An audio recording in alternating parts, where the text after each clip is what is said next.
지난주에 우리는 예루살렘에서 열렸던 첫 번째 종교회의에 관한 말씀을 들었습니다. 어떤 주제로 종교회의가 열렸습니까? 구원은 믿음으로만 받는 것이냐? 아니면 믿음의 행위, 즉 율법도 지켜야 되고 할례도 받아야 되느냐? 이 문제를 가지고 초대교회 지도자들이 모여서 총회를 열었습니다. 그리고 거기서 도출된 결론, 구원은 오직 믿음으로만 받는다. 우리의 행위로서 구원받을 길은 없다. 구원은 오직 하나님의 은혜로서 예수 그리스도를 믿게 된 사람만 받을 수 있다. 율법이나 할례나 결코 구원의 도구가 될 수가 없다. 아니 그러면은 왜 율법을 주셨고 왜 할례를 행하라고 하셨습니까? 잠깐 설명드릴게요. 율법은 왜 두셨어요?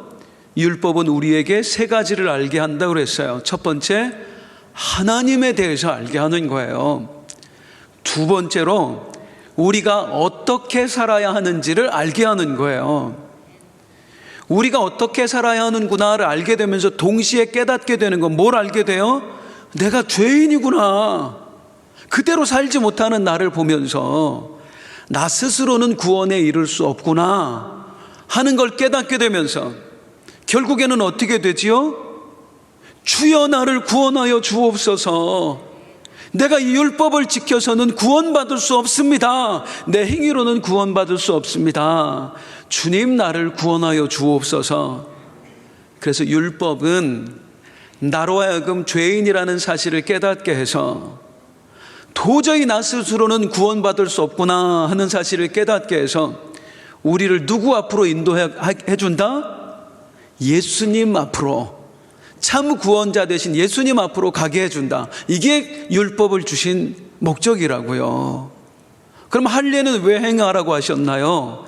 할례를 첫 번째 행한 사람은 아브라함이었습니다. 아브라함이 하나님과 언약을 맺었지요. 하나님이 약속하셨고 아브라함 보고 믿으라고 하셨어요. 그런데 아들을 주겠다는 약속을 아브라함이 믿지 못하고 종을 통해서 이스마엘이라고 하는 아들을 낳았습니다. 그때 하나님이 행하라고 하셨던 게 할례입니다. 쪼갠 고기 사이로 지나가는 언약을 맺은 후에 할례를 행해라. 쪼개져야 할 아브라함, 언약을 쪼갰기 때문에 쪼개져 죽어야 될 아브라함에게 너 쪼개져 죽어야 되는데 생식기 끄트머리만 쪼개라. 쪼개짐에 흉내만 내라 하신 거예요. 아니 그럼 이 언약을 쪼갠 것은 누가 책임지지요? 그걸 보여준 게 모리아산 사건이라고요. 하나님께서 아브라함에게 아들을 바쳐라. 아브라함 놀랐어요. 내 아들을 쪼개라고 하시는구나. 그런데 하나님께서 쪼개져 죽어야 될 아브라함과 쪼개져 죽어야 될 그 불신의 산물이잖아요. 이삭은요. 쪼개져 죽어야 될 이삭 대신에 하나님이 여호와 이레 다른 제물을 준비하셨어요. 어린 양을 하나님이 대신 쪼개져 죽게 하셨어요. 이 그림은 어떤 거를 보여주는 것이다? 예수님의 십자가. 우리 모든 인류는 에덴 동산에서의 그 우리를 대표로 한 아담의 범죄 이후에 우린 쪼개져 언약을 쪼갠 사람들이 되었습니다. 우린 다 쪼개져 죽어야 마땅한 사람들이에요. 그런데 그런 우리를 대신해서 예수님께서 쪼개져 죽으신 거예요. 하나님의 어린 양이신 우리 예수님께서 우리를 대신해 쪼개져 죽으실 어린 양을 하나님이 여호와 이레 예비하신 거예요. 그래서 할례는 뭐다? 내가 쪼개져 죽어야 되는데 하나님의 은혜로 내가 살았다.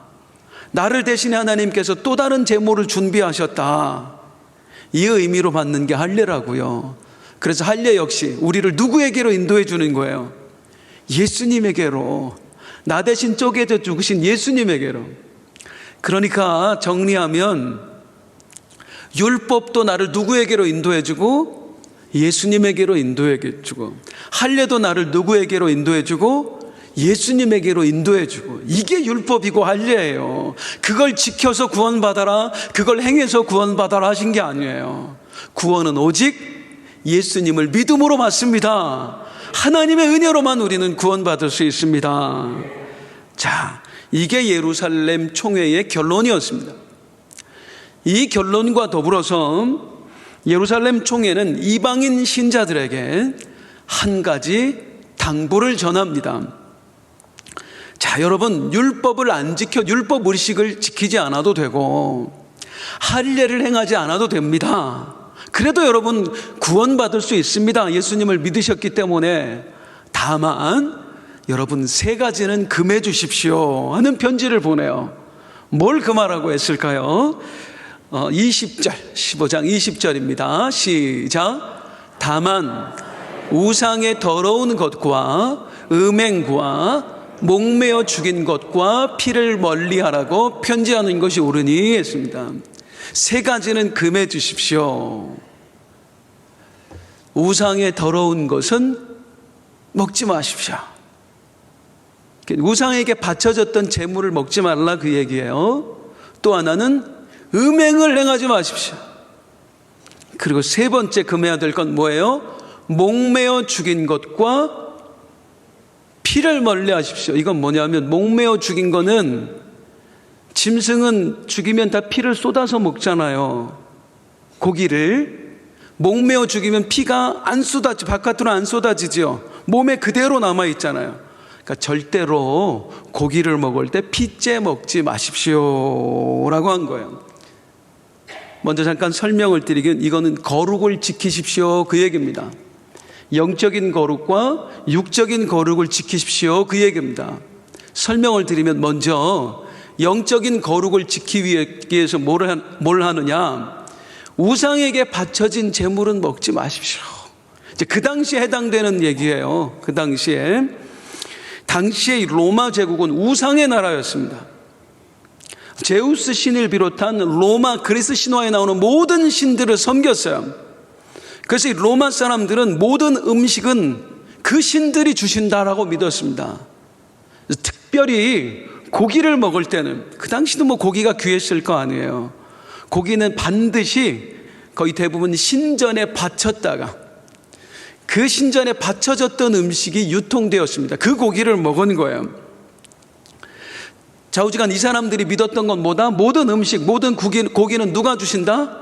신들이 주신다. 제우스가 주신다. 또 헤르메스가 주신다. 이렇게 믿었단 말이에요. 그래서 루스드라 시골에 가서 바울 사도가 설교할 때 뭐라고 설교를 했습니까?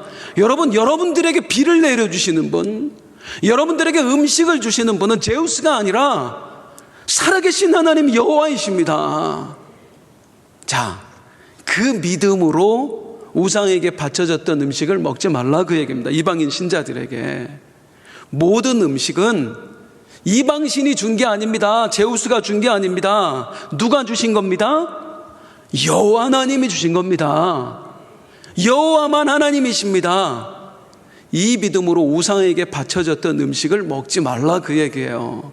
그러니까 오늘 제사 음식 먹지 말라, 그거랑 달라요. 우리는 하나님만 하나님이심을 믿잖아요. 자, 두 번째로 육적인 거룩을 위해서 음행을 멀리해라. 고대 로마 제국은 굉장히 성적으로 타락한 나라였습니다. 얼마나 mon란했느냐면 근친상간이 너무 흔하게 이루어졌어요. 심지어 교회 안에 신자들도 그 짓을 했잖아요. 그래서 고린도 교회에 바울이 편지를 보내면서 너희 중에 그런 일을 행하고 있다는데 어찌 그럴 수 있냐 하면서 책망하지요. 그런 세태 속에서 여러분, 그리스도인의 자태를 잃지 마십시오. 우리 거룩하게 살아봅시다. 그게 이제 음행을 멀리하라라는 얘기입니다. 그렇게 보면 여기서 명심해야 될 건, 구원은 믿음으로 받는다고 결론이 내려졌습니다. 우리의 행위로 구원받는 게 아니다. 구원은 오직 은혜로만 받는다라고 결론이 내려졌습니다. 우리의 행위로 구원받지 않는다는 말은 이제 구원받았으니 어떤 행위를 저질러도 해도 상관이 없다는 말이 결코 아닙니다. 지금 멀리하라고 그러잖아요. 거룩을 지켜내라고 하잖아요. 우리는 하나님의 은혜로 구원받았습니다. 할렐루야. 믿음으로 구원받았습니다. 그러기에 우리는 어떤 행위를 저질러도 상관이 없는 게 아니라 더 거룩하게 살아야 됩니다. 무려 하나님의 목숨값을 주고 우리가 구원받았잖아요. 내 행위로 구원받았으면은요, 얼마든지 내가 마음대로 해도 상관없을 거예요. 하나님의 목숨값으로 구원받았으니까 우리의 행위는 더 거룩해야 되는 거예요. 아무렇게 살아서는 절대로 안 되는 겁니다. 자, 그럼 이제 세 가지 금령 중에서 뭐가 남았지요? 다시 보죠. 다시 봐봐요. 파란 글 시작. 목매어 죽인 것과 피를 멀리하라. 아까 여기 목매어 죽인 건 뭐라고 그랬죠? 피를 쏟아내지 않은 고기를 말한다 그랬어요. 그러니까 즉 피째 먹지 말아라 그 얘기입니다. 이건 사실 율법에 나오는 조항입니다. 레위기 19장 26절에 그렇게 나오죠. 시작. 너희는 무엇이든지 피째 먹지 말며 점을 치지 말며 술법을 행하지 말며 했습니다. 이게 율법에 나와요. 그래서 실제로 요즘 이 시대에도 선지국 안 드시는 분들이 진짜로 있어요. 순댓국 안 드시는 분들이 있어요. 이것 때문에 도대체 왜 하나님은 이런 명령을 내리셨을까요? 오늘 여기에 대해서 좀 해결을 해보고 갈게요. 왜 고기를 먹을 때 피째 먹지 말라고 하셨을까요? 그 이유를 이렇게 설명합니다. 레위기 17장 14절입니다. 시작. 모든 생물은 그 피가 생명과 일체라. 고기를 먹을 때에 피째 먹지 말아야 되는 이유는 모든 생물은 피와 생명은 하나이기 때문입니다. 따라서 하겠습니다. 피와 생명은 하나다. 무슨 말이에요 이게? 피와 생명은 하나라는 게, 이것은 우리 하나님의 말씀이기도 하지만 당시 고대인들이 가졌던 생각이었습니다. 피와 생명은 하나다. 피는 곧 생명이다. 이게 고대인들의 생각이었어요. 사람의 피에는 그 사람의 생명이 들어있는 거고, 짐승의 피에는 그 짐승의 생명이 들어있는 거다. 이렇게 믿었어요. 그래서 그렇게 믿은 사람들은 어떤 행동을 하고 살았을까요? 저희 처갓집이 전라북도 진안입니다. 엄청 산골입니다. 그래서 이분들이 이렇게 하는 게 좀 약간 원시적이세요. 저희 동서가 처음에 이제 결혼한다고 처갓집에 인사를 간 거예요. 사위가 왔으니까 우리 장인어른이 자랑을 하고 싶은 거예요. 우리 사위 왔다고. 그러니까 동네 남자들이 다 우리 처갓집 마당으로 다 모였습니다. 이제 사위를 딱 소개해 주면서 우리 장인어른이 뭘 하시냐면은 흑염소를 한 마리 끌고 오셔가지고 그 동네에서 목을 탁 칼로 그들이 그 소주잔에다 피를 받더래요. 마셔? 우와, 그거 어떻게 마셔요, 그거. 이 도시에서 자란 사람인데. 이야, 동네 남자들 다 쳐다보고 있잖아요. 어떻게 안 마셔? 장인어른 체면이 있는데. 눈 딱 감고 꼴칵. 뒷마당에 가서 다 토해버렸대요. 자, 흑염소 왜 먹어요? 흑염소 피를 왜 먹어요? 여기에 뭐가 있다? 영양이 들어있다. 특별히 너 새신랑인데 이거 먹으면 정력 좋아진다. 그래서 먹으라고 그런 거란 말이에요. 고대 사람들은 어떻게 생각했느냐면 이거보다 더 원시적이었겠죠. 고대 사람들은, 수천 년 전 사람들은 피가 곧 생명이다. 피와 생명은 하나다. 피에는 곧 생명이 들어있다. 라는 게 뭐냐면 사람이고 짐승이고 그 피는 그 사람의 생명이기 때문에 그 사람의 피 안에는, 그 짐승의 피 안에는 그 짐승의 영혼과 능력이 들어있다. 그렇게 믿었습니다. 예를 들자면 사자의 피에는 뭐가 들어있어요? 사자의 영혼과 사자의 권능이 함께 들어있다고 믿은 거예요. 곰의 피에는 뭐가 들어있겠어요? 곰의 영혼과 곰의 권능이 함께 들어있다고 믿었어요. 계속 해볼까요? 호랑이는요? 이해되시죠? 그래서 어떻게 했을까요? 사자의 피에는 사자의 영혼과 사자의 권능이 들어있고, 곰의 피에는 곰의 영혼과 곰의 권능이 들어있다, 이렇게 믿은 사람들이 어떻게 했을까요? 이 시대에는 힘이 센 게 최고 아닙니까? 사자의 힘을 얻기 위해서 사자를 사냥을 하면 사자의 피를 받아 마시는 겁니다. 사자의 피는 곧 사자의 생명이니까. 그 사자의 피 안에는 사자의 영혼이 들어있고 사자의 권능이 들어있으니까 그 사자의 피를 내가 벌컥벌컥 마시면 내 안에 사자의 영혼이 들어오고 내 안에 사자의 권능이 부여되어서 내가 사자처럼 용맹해지고 내가 사자처럼 힘이 세어진다, 이렇게 믿은 거예요. 곰의 피도 마찬가지고 호랑이의 피도 마찬가지예요. 그래서 고대인들은 스스로 용맹하다고 믿을수록 이 짐승의 힘이 필요할수록 그 짐승의 힘이 필요할수록 그 피를 받아 마셨다. 그겁니다. 지금도 아프리카 원주민이나 아메리카 원주민들은 이런 일을 행하는 부족들이 있어요. 실제 아직도 남아 있어요, 그 풍습이. 그래서 보면 피만 먹는 게 아니라 뭐예요? 죽여서 그 짐승의 머리를 쓰고 다니잖아요. 내가 마치 그 사자가 된 것처럼, 호랑이가 된 것처럼요. 이게 하나님 보시기에 얼마나 악하게 보이셨겠습니까? 어리석게 보이셨겠어요? 하나님은 사람을 만드실 때 어떻게 만드셨어요? 누구의 형상으로? 하나님의 형상으로 만들었습니다. 그런데 하나님의 형상으로 만들어진 이 존귀한 존재가, 고귀한 존재가 고작 짐승의 영을 얻겠다고, 짐승의 권능과 힘을 얻겠다고 짐승의 피를 받아 마시는 거예요. 얼마나 어리석어 보여요. 그래서 하나님께서 그 어리석은 인생들 가운데 당신의 백성들을 따로 구별해서 너희들은 그런 짓 하지 마라. 너희는 내 형상으로 지음받은 나의 자녀고 나의 백성들이다. 너희는 짐승의 영을 구하지 마라. 너는 짐승의 권능을 구하지 마라. 그래서 그 짐승의 고기를 먹을 때 피를 먹지 말라 그런 겁니다. 그게 피를 먹지 말라 한 이유예요. 그러니까 오늘날 우리가 순댓국, 선지국 왜 먹어요? 돼지의 영을 받기 위해서 드시는 분 절대 드시면 안 됩니다. 우리는 왜 맛있으니까 먹는 거예요. 상관없다 그 말이에요.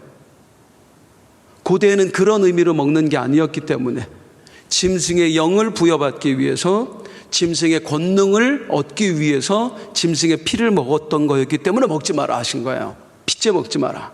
고기만 먹어라. 그럼 여기서 중요한 거, 하나님의 형상으로 지음받은 너희는 결코 짐승의 영을 구해서는 안 된다. 짐승의 권능을 구해서는 안 된다. 이건 동시에 뭘 말씀하는 거예요? 너는 하나님의 형상으로 지음받았기에 오직 하나님의 영만 구해야 된다. 하나님의 권능만 구해야 된다.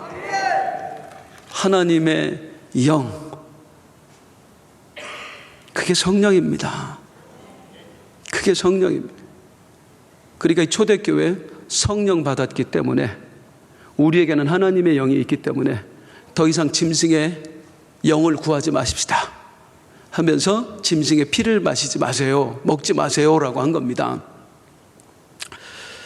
자, 하나님의 형상들이 하나님의 영을 공급받고 하나님의 권능을 공급받고, 고대 사람들이 짐승의 영과 짐승의 권능을 부여받았던 것처럼 우리 하나님의 사람들이 하나님의 영을 공급받기 위해서 행하는 예식이 있습니다. 그게 성찬식입니다. 성찬은 우리 예수 그리스도의 십자가를 기념하기도 하지만 고대의 전통에 따라서 이제는 내 안에 짐승의 영이 부어지는 게 아니라 누구의 영이 내 안에 거하신다? 예수의 영이 거하신다. 하나님의 영이 거하신다. 성령의 영이 거하신다. 동시에 그분의 권능이 나와 함께한다. 이 의미로 성찬식을 행하는 거예요. 내가 예수님을 믿는 순간 예수의 영이 내 안에 부어졌습니다. 이제 나는 내 힘으로 사는 게 아니라 예수의 힘으로 사는 것입니다. 날마다 기념하면서 성찬식을 통해서 내 안에 성령님 계신다, 그분의 권능이 나와 함께한다. 이게 성찬식이에요. 이게 성찬식이에요. 자, 아무튼 예루살렘 교회는 뭐라고 했어요? 율법을 지키지 않아도 됩니다. 할례를 받지 않아도 됩니다. 다만 이 세 가지는 꼭 금해 주십시오 라고 하는 내용의 편지를 써서 바울과 바나바 편에 안디옥 교회 성도들에게 보냈습니다. 이 편지가 안디옥 교회 성도들을 굉장히 기쁘게 했어요. 맞아, 우린 구원받은 사람들이지, 우린 믿음의 사람이야, 할례를 받지 않아도 우리는 구원받았어, 그렇게 했어요. 그런데 이 편지에서 함께 보고 싶은 내용이 있어요, 성도님들하고. 자, 편지 말미에 이런 내용이 쓰여져 있는 23절 시작. 이르되 사도와 장로된 형제들은 안디옥과 수리아와 길리기아에 있는 이방인 형제들에게 문안하노라. 따라하겠습니다. 이방인 형제들에게. 이거 굉장히 의미 있는 구절입니다. 유대인들이 처음으로 이방인 신자들에게 형제라고 부른 거예요. 처음으로. 사실 처음이라기보다는 지금까지 이방인 신자들에게 형제라고 불렀던 사람은 딱 한 명밖에 없어요. 누굴까요? 바울일까요? 바울입니다. 바울이 비시디아 안디옥에서 설교할 때 그 회당에서 뭐라고 하면서 설교했었죠? 사도행전 13장 26절 시작. 형제들아, 아브라함의 후손과 너희 중 하나님을 경외하는 사람들아, 이 구원의 말씀을 우리에게 보내셨건. 형제들아에 누구누구가 포함이 돼요? 아브라함의 후손, 유대인, 너희 중에 하나님을 경외하는 사람들. 계속 설명드렸죠. 하나님을 경외하는 사람들은 이방인 신자를 말한다고요. 바울은 이미 이방인 신자들을 향해서 형제님 하고 불렀어요. 그런데 바울 외에는 그 누구도 이방인들에게 형제라고 불러준 적이 없어요. 처음으로 여기서 부른 거예요. 왜 저들이 이방인들에게 형제라고 못 불렀을까요? 뼛속 깊이 새겨진 선민의식 때문이었습니다. 유대인만 하나님의 자녀다. 유대인만. 그러니까 유대인을 제외한 모든 이방인들 다 개로 여겼어요. 심지어는 유대인의 피가 반쪽은 섞여 있는 사마리아인들까지도 개로 여겼어요. 오죽하면 유대인들이 매일 드리는 기도문이 있거든요. 그 기도문 중에 하나가, 세 가지 중요한 기도 제목 중에 하나가, 하나님 이방인으로 태어나지 않게 해주셔서 감사합니다. 오죽하면 또 하나가 여자로 태어나지 않게 해주셔서 감사합니다. 그거였어요. 그 정도로 이방인을 무시했었습니다. 그랬던 저들이 처음으로 지금 이방인에게 뭐라고 불러요? 형제들이여. 굉장히 의미 있는 거예요. 이거 굉장히 의미 있는 구절입니다. 우리 하나님께서 얼마나 기쁘셨을까 생각해 봐요. 우리 하나님께서. 사도행전을 강의하면서 제가 우리 하나님의 꿈을 말씀드렸어요. 하나님께서 구원받은 백성들을 위해 통해서 이 땅에 만들고 싶어 하셨던 나라, 이 땅에 세우고 싶어 하셨던 하나님 나라는 어떤 나라였다? 크게 두 가지 말씀드렸는데, 첫 번째, 가난한 사람이 없는 나라. 서로가 서로를 살피면서 가난한 사람이 없는 나라, 그게 하나님 나라. 두 번째는 뭐가 없는 나라? 원수가 없는 나라. 서로 사랑해서, 용서해서, 예수님이 우리에게 그러셨던 것처럼 서로를 사랑해서 원수가 없는 나라. 이게 하나님이 꿈꾸셨던 하나님 나라라고요. 이 땅에 세우기를 원하셨던. 이 원수 없는 나라, 색깔이 조금씩 이제 짙어가고 있는 거예요. 처음에 빌립 집사가 사마리아 성도들에게 복음을 전했습니다. 하지만 그때까지만 해도 여전히 원수가 없는 나라의 색깔은 흐렸어요. 왜냐하면 아직도 유대인들의 마음에 차별이 있는 거예요. 아유, 할례도 행하지 않은 것들, 저들이 무슨 구원을 받아? 저 개 같은 것들, 이게 무슨 하나님의 자녀야.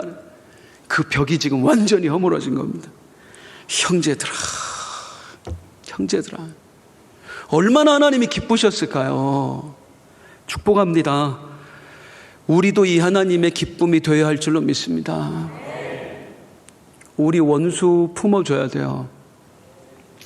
원수 용서해야 돼요. 원수 사랑해야 돼요. 그게 진짜 하나님의 백성이에요. 해도 되고 안 해도 되고 선택의 문제 아니에요. 반드시 해야 되는 거예요. 그게 하나님 나라의 정체성이거든요. 가난한 사람이 없는 나라, 원수가 없는 나라. 내가 너희를 사랑한 것 같이 너희도 서로 사랑하라. 그 나라가 지금 이루어져 가고 있는 거예요. 초대교회 안에서. 그런데 여기서 오해하지 말아야 될 건 뭐냐면, 바울이란 사람을 너무 대단하게 보지 말자. 물론 아무도 이방인을 향해 형제라고 부르지 않을 때 바울만 형제들이라고 불렀습니다. 이야, 바울 대단하구나 할 필요 전혀 없어요. 바울이 어째서 그런 마음을 품게 되었을까요?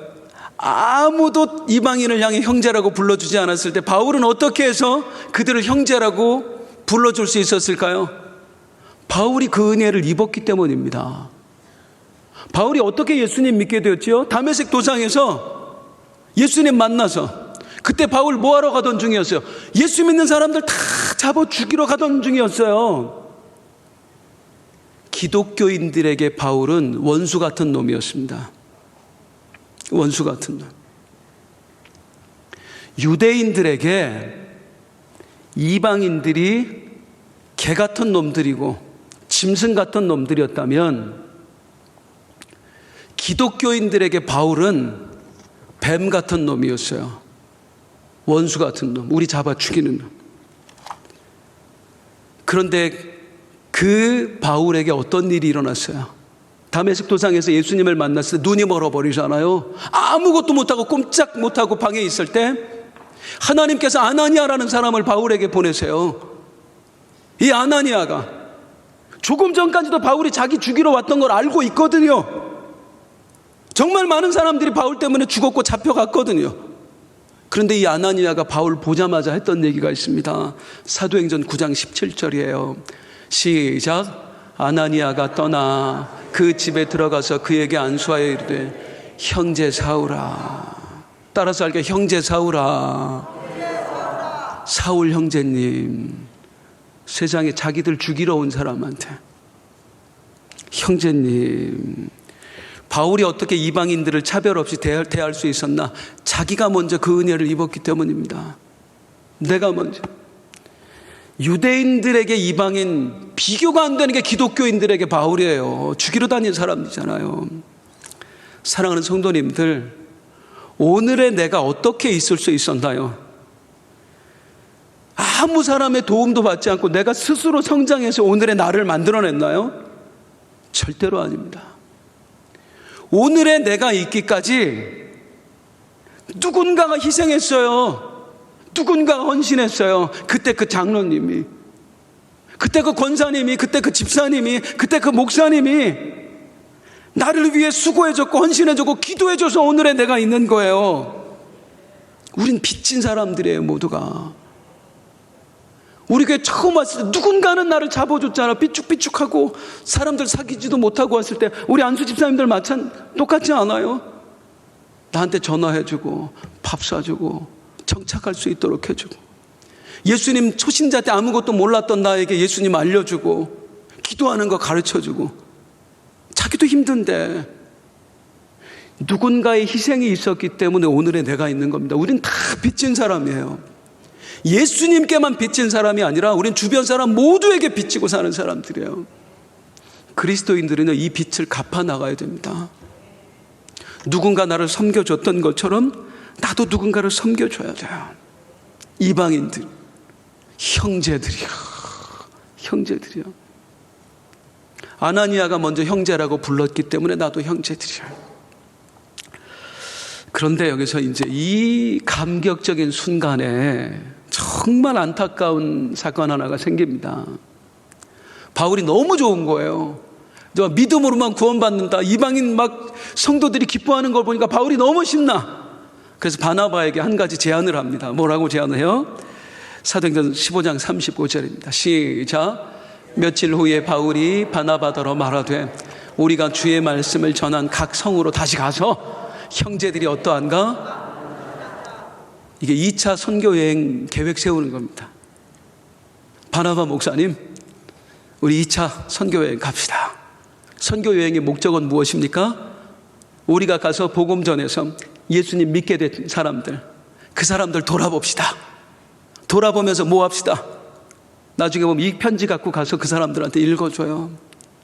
예루살렘 교회에서요, 사도들이, 장로님들이 이런 결정을 내렸어요. 여러분, 할례 받지 않아도 여러분도 하나님의 백성입니다. 바나바 목사님, 우리 이거 전해주러 갑시다. 이 소식 전해주러. 2차 선교여행을 이제 계획을 세우는데 여기서 이제 큰 문제가 발생합니다. 큰 사건이. 바울과 바나바가 갈라져요. 어떻게 된 일이지요? 둘 사이에 충돌이 일어났습니다. 사도행전 15장 36절에서 38절 시작. 바나바는 마가라 하는 요한도 데리고 가고자 하나 바울은 밤빌리아에서 자기들을 떠나 함께 일하러 가지 아니한 자를 데리고 가는 것이 옳지 않다 하여 서로 심히 다투어 피차 갈라서니 바나바는 마가를 데리고 배 타고 구브로로 가고. 어떤 문제로 바울과 바나바가 다퉜어요? 어떤 의견이 충돌했습니까? 마가 요한이 부잣집 아들, 바나바는 마가 요한 데리고 갑시다. 바울은 나 그놈 못 데리고 갑니다. 한 번 포기한 놈은 또 포기합니다. 절대로 나는 못 데리고 갑니다. 심히 다투어 갈라서니.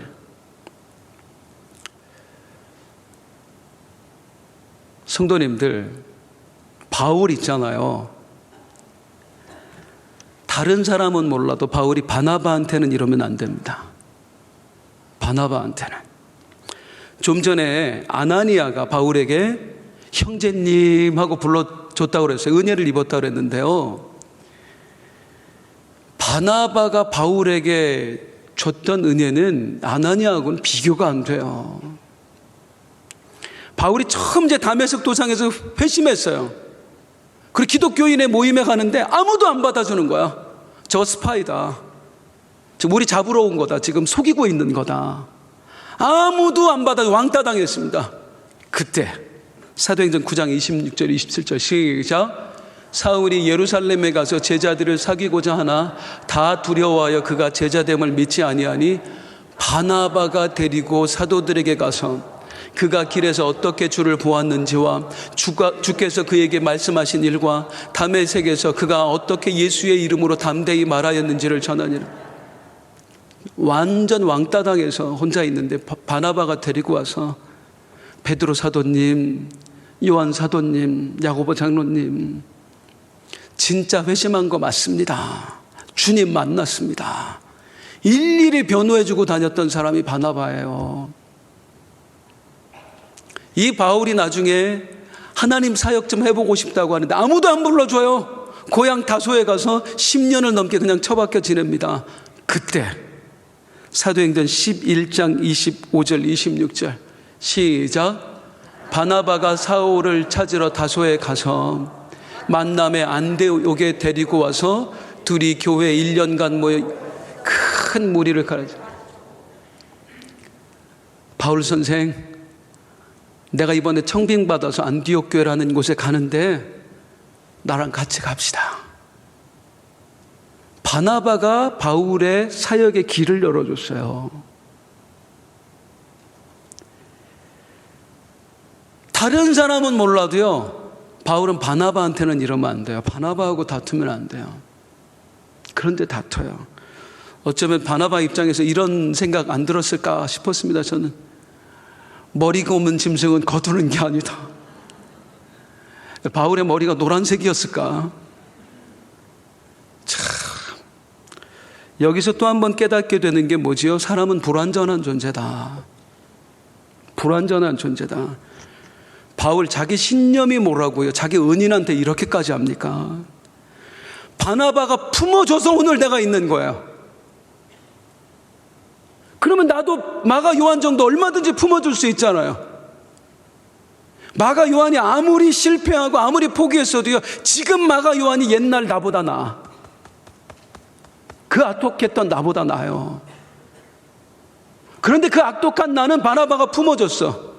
그런데 나는 마가 요한 하나를 못 품어요. 이게 인간이라고요.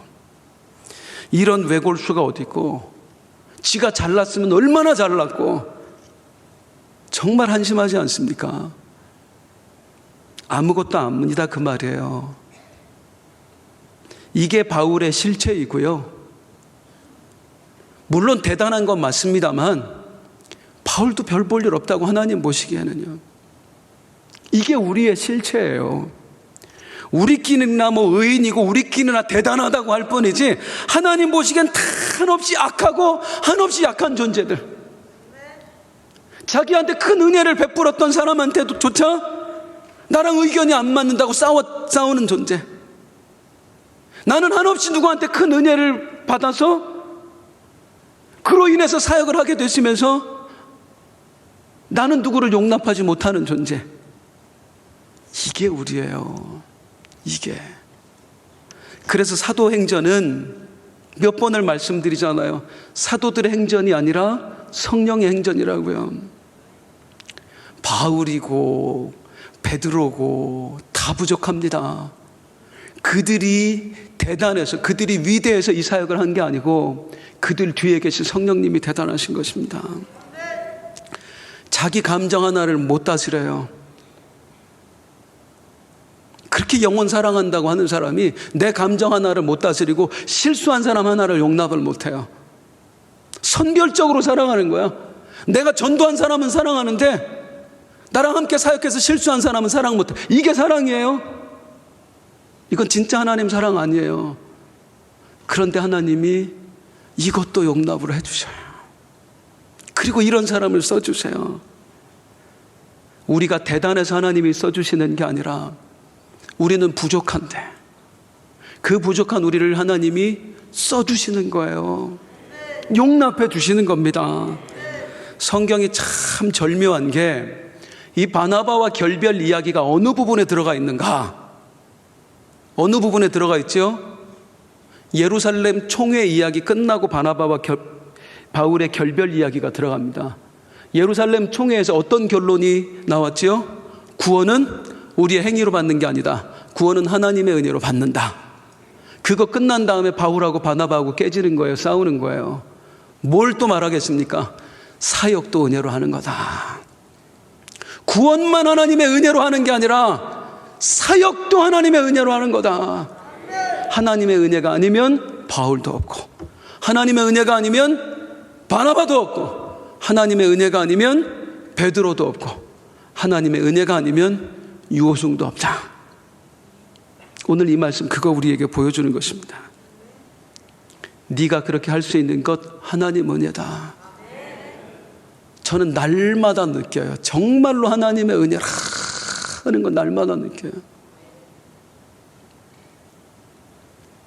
이 강단에서 말씀을 전하고 저 스스로 이렇게 쥐구멍에 들어가고 싶을 때가 있어요. 설교가 마음에 안 들어서. 진짜 그런 날이 있어요. 참 우리 하나님 대단하십니다. 그런 날은요, 반드시 문자가 몇 통 와요. 목사님 은혜 받았습니다. 오늘 말씀에 내 인생의 방향을 찾았습니다. 나는 쥐구멍에라도 들어가고 싶은 상황인데 성도님들 은혜 받았다고. 내가 하는 거 아니구나. 하나님이 하시는구나. 정말로 하나님이 하시는 거예요. 구원만 은혜로 받는 게 아니고 사역도 은혜로 해나가는 것입니다. 마지막으로 이 부분에서 보여지는 이제 또 하나의 은혜를 보고 말씀을 마치려고 합니다. 바울과 바나바가 뭐 때문에 갈라졌어요? 의견 충돌. 마가 요한 데리고 가자, 데리고 가지 말자. 서로 고집 피우다가 갈라졌어요. 그런데 여기서 우리 하나님의 솜씨가 보입니다. 어떻게 해? 이 갈라진 바울과 바나바의 갈라짐을 통해서 그 속에서 하나님이 역사를 하시는데요. 사도행전 15장 38절 34절 40절 시작. 서로 심히 다투어 피차 갈라서니 바나바는 마가를 데리고 배 타고 구브로로 가고 바울은 실라를 택한 후에 형제들에게 주의 은혜에 부탁함을 받고 떠나 수리아와 길리기아로 다니며 교회를 견고하게 하니라. 갈라졌어요. 싸워서. 어떻게? 바나바는 마가를 데리고 구브로 섬으로 갔어요. 배 타고. 그리고 바울은 실라를 데리고 육지로 가요. 저 북쪽으로. 갈라졌어요. 서로 갈라졌는데 결론은 어떻게 나요? 교회들을 견고하게 하니라. 갈라졌는데 교회들은 견고하게 되더라. 오히려 하나님의 교회가 더 단단해지고 하나님의 복음이 더 확장되는 거예요.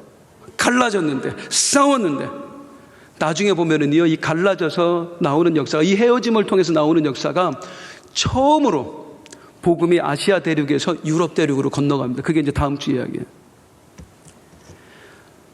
바울과 바나바는 분명히 다투고 헤어졌습니다. 인간적인 악함 때문이고 약함 때문입니다. 그런데 그 헤어짐 안에서 우리 하나님이 끼어드시고 개입하셔서 역사하시는 거예요. 교회들을 견고하게 하시니라. 바로 이게 우리 하나님만이 행하실 수 있는 전능자의 솜씨다 그 말입니다. 우리 하나님은요, 어떤 하나님이냐면 합력하여 선을 이루시는데 무엇을 합력하여? 우리의 허물과 우리의 죄악까지도 사용하셔서 합력하여 선을 이루어내시는 하나님. 더 갈라졌는데 그 갈라짐을 통해서 복음이 더 빠르게, 더 많은 것으로, 더 강하게 확장되게 하셔서 교회들을 견고하게 세워가시는 하나님이십니다. 이 전능자의 솜씨임이 우리 사도행전에서 목격을 했었죠. 초대교회, 예루살렘 교회의 박해가 시작됐을 때 성도들 어떻게 다 도망갔습니다. 도망갔는데 하나님은 도망감을 어떻게 바꿔내셔요? 도망간 사람들을 통해서 복음이 전해지게 하시니 나중에는 도망갔다가 아니라 흩어졌다가 돼버리잖아요. 여기서도 마찬가지예요. 갈라섰거든요. 분명히 싸우고 갈라선 거란 말이에요. 그런데 이 갈라짐을 통해서 하나님은 복음의 역사가 더 빨리, 더 멀리, 더 강하게, 따라 하시겠습니다. 전능자의 솜씨. 전능자의 솜씨입니다. 우리 전능하신 하나님만이 하실 수 있는 솜씨예요. 우리의 실수와 허물마저도 재료로 삼아서 당신의 일을 이루어내실 수 있는 분, 어떤 것이라도 합력하여 선을 이루어내실 수 있는 분, 전능하신 여호와, 그분이 우리 하나님이신 줄로 믿습니다. 누가 당해요? 누가 당해요?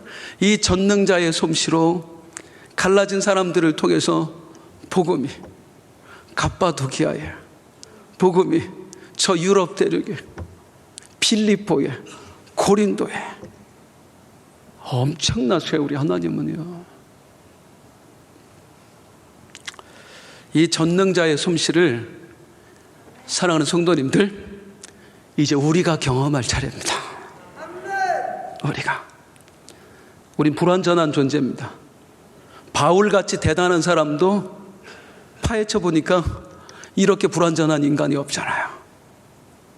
그런데 그 불완전한 사람들을 통해서 위대한 역사를 이루어내시는 전능자의 솜씨, 그 솜씨에 기대보자는 겁니다. 참 어렵고 힘든 때를 지나고 있는데 하나님, 내 삶이 너무나 어렵습니다. 하나님, 우리 사업장은 어떻게 하죠? 하나님, 우리 아이들은 어떻게 하죠? 내 몸의 질병은 어떻게 되는 거지요? 염려하고 걱정만 할 것이 아니라, 연약한 우리가 뭘 할 수 있어요? 부족한 우리가 무슨 해결을 책을 강구할 수 있어요? 아무것도 못해요. 우리는요. 전능자에게 기대보자.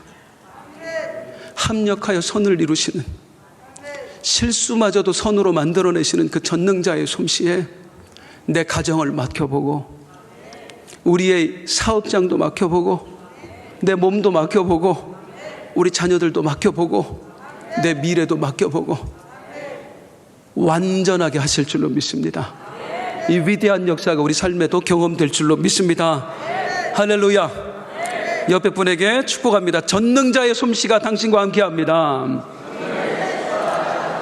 당신의 삶을 전능자의 솜씨에 맡겨보십시오. 아멘, 아멘. 우리 일어나서 함께 찬송합니다. 찬송하고 우리 함께 전능자에게 맡기는 기도할 거예요.